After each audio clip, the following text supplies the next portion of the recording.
하루도 말씀과 성령으로 충만하시기를 바랍니다. 네. 어제 본문은 우리가 사무엘이 사울에게 기름을 붓고 입을 맞추면서 여호와께서 너를 지도자로 세웠다라는 것을 알려주는 모습을 보았습니다. 오늘 본문은 사무엘이 이스라엘 백성들을 미스바로 모읍니다. 그리고 그들이 원하는 대로 여호와를 대신해서 왕을 세우는 장면을 기록하고 있는 것을 볼 수 있습니다.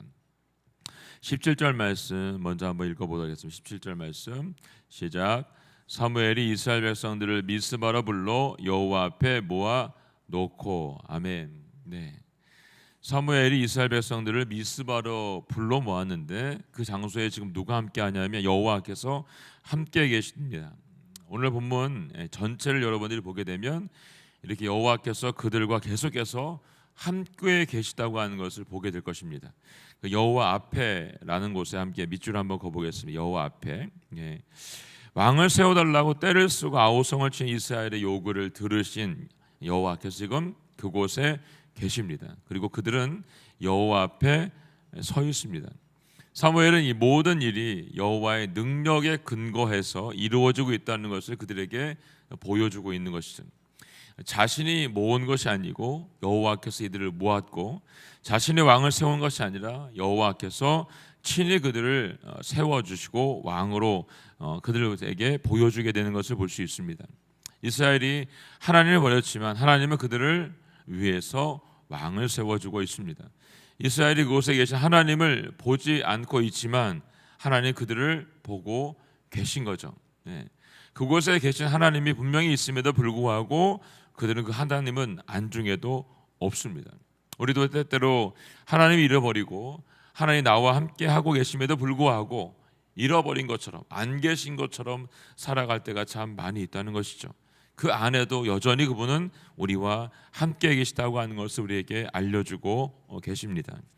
18절과 19절 말씀 함께 읽겠습니다. 18절 19절 말씀 시작.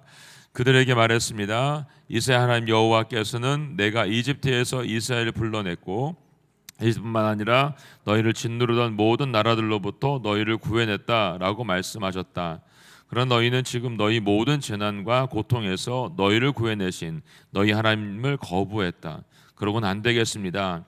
우리에게 왕을 세워주십시오라고 했다. 그러니 이제 너희는 지파와 가족별로 여호와 앞에 나아오라. 아멘. 네. 다시 한번 사무엘은 이스라엘 백성들에게 말을 합니다. 어떤 말을 하냐? 하나님께 그들을 어떻게 인도해 주었는지를 다시 말을 합니다. 이집트에서 종살이했던 너희들 430년 종살이했던 너희들을 그분이 불러냈다.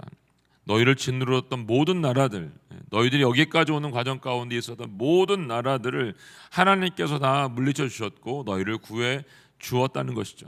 그 모든 재난과 고통으로부터 구해 주신 분, 그분이 하나님인 것을 너희에게 말해주고 있습니다. 근데 그분을 너희가 거부했다는 거죠. 너희가 지금 이 순간에도 기억할 것이 있는데 그것은 너희의 왕은 오직 한 분밖에 없다는 것입니다. 여호와 하나님, 그분이 너희의 진짜 하나님이라고 하는 사실을 다시 한번 알려주고 있는 것이죠. 그럼에도 불구하고 그들은 안 되겠습니다. 우리에게 왕을 좀 세워주십시오 라고 뻔뻔하게 말을 하고 있는 것이죠. 이 일에 대해서 하나님께서는 제비를 뽑음으로 인해서 하나님께서 이 일도 함께하고 있다는 것을 그들에게 보여주고 계십니다. 20절 21절 말씀 함께 읽겠습니다. 시작. 사무엘이 모든 이스라엘 지파들을 가까이 불러 제비를 뽑자 베냐민 지파가 뽑혔습니다. 그러고 나서 그가 베냐민 지파를 가족별로 앞으로 나오게 하자 이번엔 마드리의 가족이 뽑혔습니다. 마지막으로 기스의 아들 사울이 뽑혔습니다. 그러나 그들이 사울을 찾았으나 보이지 않았습니다. 아멘. 네. 사울은 하나님의 대리자인 사무엘에 의해서 기름을 부음을 받았습니다. 그런데 그럼에도 불구하고 제비 뽑는 의식을 거쳐야만 했던 이유가 두 가지가 있는 것을 볼 수 있습니다. 첫 번째는 사울 자신도 기름을 부어서 왕으로 세웠다고 하는 것에 대한 확신이 없었다는 것이죠. 그렇기 때문에 객관적인 절차를 통해서 다시 한번 그도 이 소명을 깨달을 필요가 있었다는 것이죠. 어떻게 할 수 있습니까? 왕으로 세웠는데 그가 거기에 없었다는 것이죠. 그만큼 그도 두려운 마음이 있었다는 것입니다. 사무엘이 그에게 기름을 부었음에도 불구하고 그가 이 땅의 왕으로 세움받는 것에 대한 두려움이 그에게 분명히 있었다는 것입니다. 두 번째는 사울은 백성들이 요구하는 그 왕으로 세워지기 위해서 인간적인 방식이 분명히 필요했다는 것입니다. 눈에 보이는 맛이 이렇게 선택되었다라고 하는 가정이 그들에게 반드시 필요했기 때문에 이 제비 뽑는 가정이 이곳에 기록되고 있습니다. 이제 사무엘이 모든 이스라엘 지파 중에서 제비를 뽑고 또 뽑고 뽑아서 사울이 왕으로 뽑히게 되는 것을 볼 수 있습니다. 그런데 이미 자신이 왕으로 기름 부었음을 알고 있음에도 불구하고 사울이 그곳에 없습니다. 사람들이 그곳에 없는 사울을 찾죠. 이스라엘은 자신들이 왕이 선출되었음에도 불구하고 그 왕을 볼 수가 없게 되자 또 여호와께 묻습니다. 재밌죠 여러분? 그곳에 왕이 계신데 계속해서 자기들이 왕을 달라고 말했던 이스라엘 백성들이 뽑힌 왕이 보이지 않자 다시 그 왕, 진짜 왕에게 또 묻습니다. 20절, 22절, 23절 말씀입니다. 함께 읽어볼까요? 시작. 그래서 그들은 여호와께 다시 물었습니다. 그 사람이 여기 왔습니까? 그러자 여호와께서 대답하셨습니다. 그렇다. 그는 짐짝 사이에 숨어 있다. 사람이 달려가 사울을 데려왔습니다. 사울이 백성들 사이에 서자 그는 다른 사람들보다 어깨 위만큼이나 더 컸습니다. 아멘. 여호와께 다시 물었습니다. 거기에 밑줄 쳐주십시오. 여호와께 다시 물어요. 분명히 왕으로 세워진 사울이 있다고 말하는데 그는 어디 있습니까? 라고 말하고 있습니다. 다시 한번 여호와께서 그들과 함께 계신 장면을 우리 보게 됩니다. 왕을 세워달라고 떼를 쓰던 그들이 이제 뽑힌 왕이 보이지 않게 되자 그 왕이 어디 있냐라고 묻는 것이죠. 이미 자신들의 왕이 그곳에 함께하고 있습니다. 눈이 어두워진 이스라엘 백성들은 그 왕이 함께함에도 불구하고 그 왕은 자신들의 안중에도 없는 것이죠. 그리고 지금 뽑힌 그 왕이 어디 있냐라고 묻습니다. 자, 기가 막힐 노릇이죠. 배은망덕도 이런 배은망덕이 없습니다, 여러분. 제가 어제 병원에 갔다가 이전 우리 1960년대, 1970년대 찍었던 사진첩이 있어서 잠깐 이렇게 몇 장을 넘겨 보았는데 우리나라가 정말로 잘 살게 되었더라고요. 다시 한번 깨닫게 됐어요. 왜 그러냐? 흑백 사진 속에 입고 있는 옷이 완전히 바뀌었고 여러분 먹는 음식이 완전히 바뀌었습니다. 집도 바뀌고 교통수단도 바뀌었고 심지어 군인들이 입고 있는 옷도 모두 바뀌었더라고요. 일반적으로 바뀐 게 아니라 완전히 바뀌었어요. 모든 것이 바뀌기 전에 대한민국은 하나님의 은혜를 간구하고 살았던 나라입니다. 그 은혜를 받기 위해서 복을 받기 위해서 하나님 앞에 엎드렸던 나라이죠. 그리고 하나님께서 주신 은혜와 사랑으로 지금은 세계의 모든 강대국들이 인정하는 나라가 되었다는 거예요. 그런데 신앙도 믿음도 이전과 바뀌기 전과 비교하면 어떻습니까? 형편없이 변했다는 것을 우리가 보게 된다는 것이죠. 이전에 아무것도 없을 때 복을 구했던 그때와 지금과는 살아가는 삶의 질은 완전히 바뀌었지만 영적인 부분은 많이 내려왔다는 것을 우리에게 알려주고 있습니다.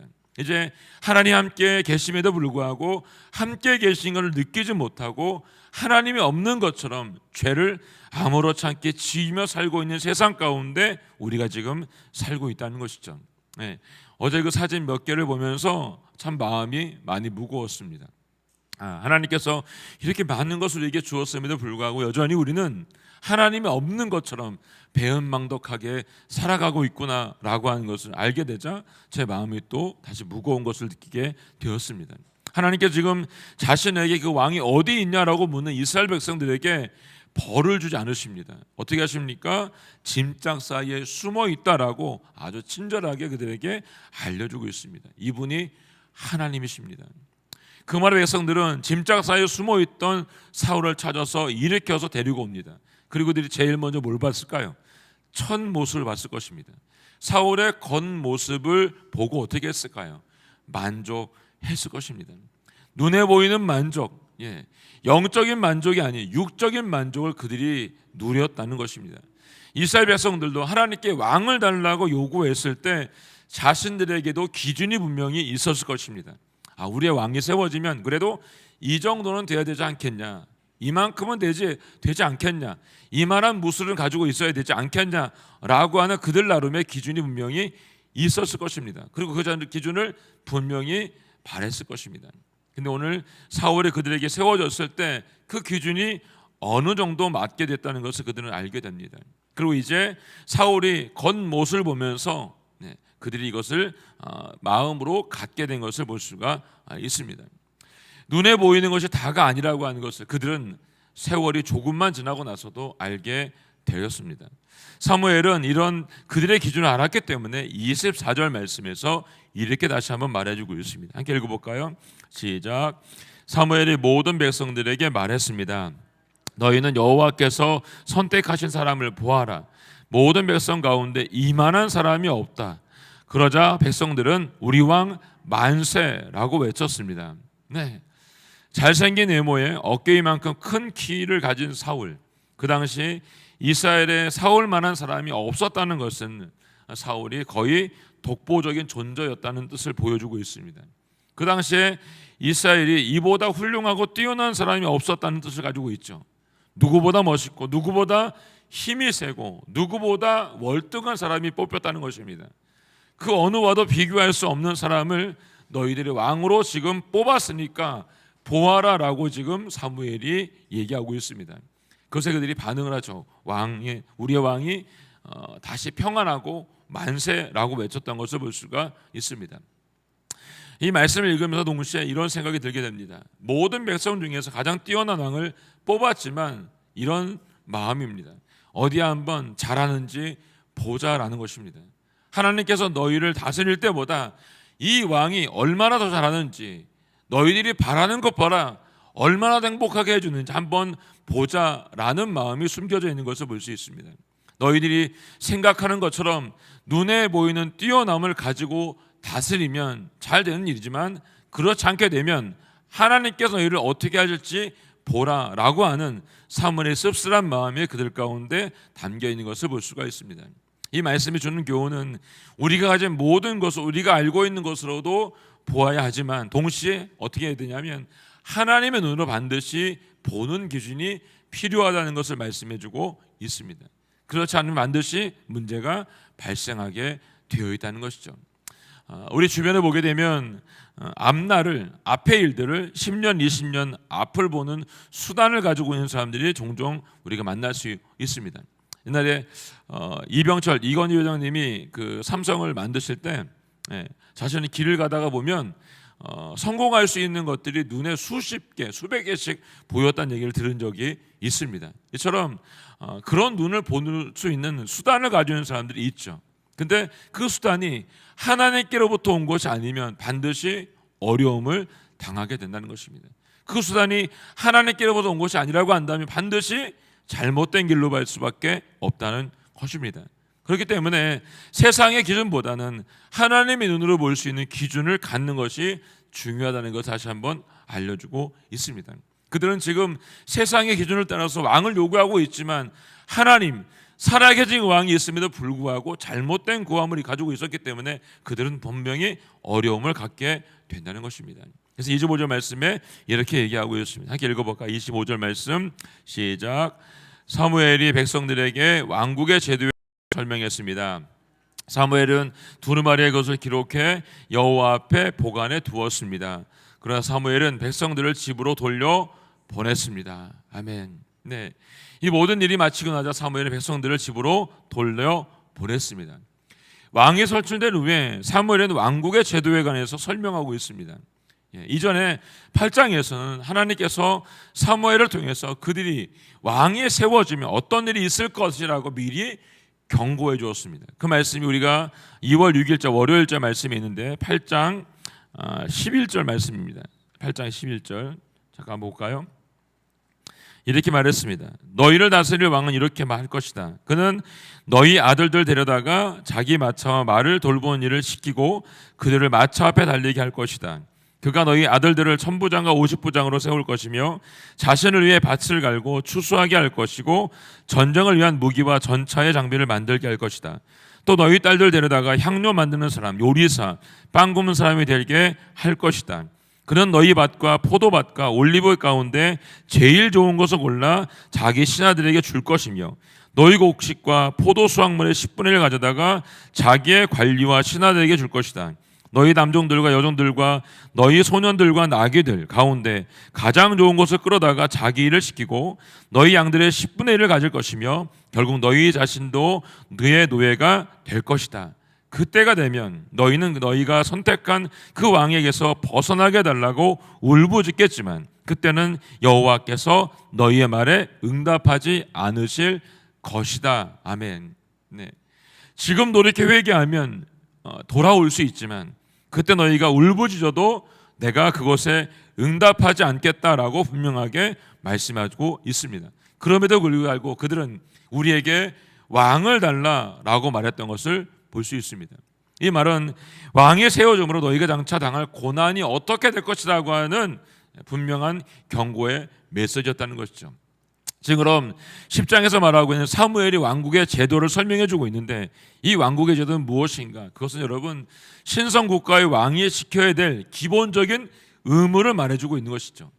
이방 국가의 왕의 제도가 백성들의 권리를 제한하고 있는 것이라고 한다면, 왕의 권력에 의한 것이라고 한다면 이스라엘의 나라를 세우는 이 제도 안에는 세워진 왕이 누구의 주권 아래 있냐면 하나님의 주권 앞에 있다라고 하는 것을 알려주고 있는 것입니다. 예. 세상의 이방의 국가들이 세우고 통치하고 있는 왕의 권력이 아니라 지금 세워지고 있는 이 왕은 하나님의 통치와 주권 앞에 있는 왕이라고 하는 것을 알려주고 있습니다. 그렇기 때문에 하나님의 지금 주권 앞에 겸손하게 백성들을 하나님의 율법으로 잘 다스려야 되는 왕의 의무를 가리킨 것, 그것이 지금 말하고 있는 왕국의 제도라고 하는 것을 말해주고 있는 것입니다. 이 말은 신명기 17장 14, 20절 말씀에 의하면 이스라엘의 왕이 된 자는 율법의 등사본을 레위 사람들 제사장 앞에서 책에 기록하여서 평생 동안 자기 옆에 두고 읽어야 된다라고 가르쳐주고 있는 것을 볼 수가 있습니다. 그 왕은 하나님의 세운 왕이기 때문에 그 왕은 하나님의 말씀에 따라서 이 모든 것들을 통치해야 된다는 것을 알려주고 있는 것이죠. 사무엘은 이 말씀을 하나님의 명령에 따라서 이 책에 기록하였고 하나님 앞에 보관해 두었다라고 말해주고 있습니다. 25절의 말씀을 묵상하면서 보는 것은 마지막 순간까지도 사무엘은 이런 마음이었던 것 같습니다. 이 이스라엘 백성들이 회개하고 돌아오기를 바랬던 마음인 것 같습니다. 마지막까지 기회를 주어서라도 여호와만을 섬겨야 된다라고 하는 것을 알려주고 싶었던 것 같습니다. 왕이 세워지지만 그 왕을 너희는 섬겨야 될 것이고 세워진 왕은 결국 하나님의 통치를 받아야 한다는 것을 알려주고 있는 것이죠. 결국 하나님의 통치를 받는 것이 맞아요. 근데 지금 그들이 요구하는 것은 중간에 누군가를 세워 놓았다는 것뿐이죠, 여러분. 결국 하나님의 통치를 모두가 받는 결과를 얻게 됩니다. 그럼에도 불구하고 세상의 유전이 눈이 멀었던 이들은 이스라엘에게 회개하지 않고 하나님께서 요구하는 대로 살지 않고 왕을 세웠다고 하는 사실을 우리에게 알려주고 있습니다. 이 왕이 세워졌습니다. 근데 오늘 보니까 두 부류의 사람이 존재하고 있다라고 오늘 성경은 얘기해주고 있습니다. 26절, 27절 말씀 함께 읽겠습니다. 시작. 사울도 기브아에 있는 자기 집으로 돌아왔습니다. 하나님께서 마음을 감동시킨 용사들은 그와 동행했지만 몇몇 못된 사람들은 저 사람이 어떻게 우리를 구원하겠느냐 하고 사울을 무시하며 아무 예물도 가져오지 않았습니다. 그러나 사울은 잠잠고 있었습니다. 아멘. 네, 사울이 하나님에 의해 자신들의 지도자로 선택되었음을 인정하는 유력한 자들이 생겼습니다. 그리고 그들은 하나님의 감동을 받은 자들이었고 사울을 왕으로 인정하는 자들이었다라고 말하고 있습니다. 그런 반면에 오늘 보니까 몇몇 못된 사람들, 사울을 비방하면서 왕에게 드려야 될 예물을 드리지 않는 사람들이 있는 것을 보게 됩니다. 이들이 여러분 예물을 바치지 않았다고 하는 사실은 사울을 왕으로 인정하지 못하겠다라고 하는 노골적인 저항의 표현인 것을 볼 수가 있습니다. 사울에 대한 멸시의 행위이고 심각한 도전 행위인 것을 볼 수가 있습니다. 이들이 이런 어리석은 모습은 하나님의 뜻을 거역하는 행위이고 새롭게 세워진 왕을 거역하는 행동이기도 합니다. 결국 그들은 이제 세워질 나라의 평화를 깨뜨리는 사람이 되게 되는 것을 볼 수가 있습니다. 우리의 모습도 이와 같은 것을 우리는 잘 알고 있습니다. 자신이 세운 기준에 맞지 않으면 아무리 하나님께서 세우신 일이라 할지라도 따르지 않는 것이 인간들의 모습인 것을 볼 수가 있습니다. 사성도 여러분, 사울을 거역하고 있는 몇몇 못된 사람들의 모습이 결국 살아계신 하나님의 왕인 것을 인정하지 않고 있는, 자신들에게 왕을 세워달라고 말했던 이스라엘 백성들의 모습들과 전혀 다르지 않다는 것을 우리에게 보여주고 있습니다. 이스라엘이 왕을 구하는 그 순간에도 오늘 우리의 말씀을 보면서 느끼는 것은 하나님 그들과 여전히 함께하고 있다는 것입니다. 세워지고 그들에게 말씀하고 있는 분, 여전히 하나님이라고 하는 것을 알려주고 있습니다. 사무엘을 통해서 계속해서 말씀하시는 분, 그분도 역시 하나님인 것을 우리에게 알려주고 있습니다.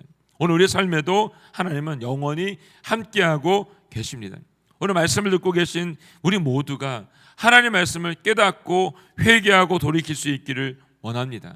주님의 음성을 듣는 자, 주의 말씀을 듣고 순종하는 자, 그들에게 하나님의 복이 임한다는 것을 다시 한번 말씀해주고 있습니다.